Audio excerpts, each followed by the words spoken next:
रातो माटो यो चाहिँ रातो माटो मसँग झोला छ यो चाहिँ यसको भित्र नुन हालेको चाहिँ थाल्दिनु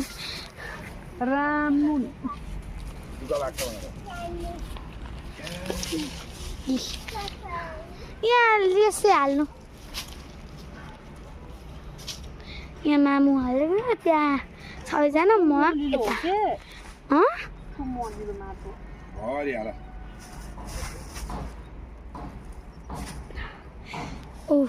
उहाँ यो रातो माटो कालीमाटीतिर झोलाको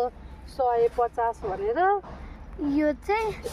माटो अनि त्यहाँ चाहिँ खनेर फालेको रहेछ यता पलुवा लगाएर राखिदिन्छु बाटोमा किन ओछ्याएर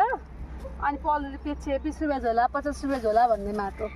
तिहारमा कम काम लाग्छ यहाँ त नि रातो माटो लिन्छ कहाँ 100 रुपियाँ यत्रो अब चाहिँ हामी यहाँ तिहारको बेला यो एक झोला लिएर गएर उता खनार जानुपर्छ हेर्नुहोस् यस्तो गिलो माटो अब चाहिँ हामी गयौँ आफ्नो घरतिर उत्यो बाटोबाट आएको हामी उत्यो अनि यहाँ छौँ टाइम त लाग्छ उता प्लास्टिक छ रुक्नु म लान्छु त्यो प्लास्टिक यसले दिए भइहाल्छ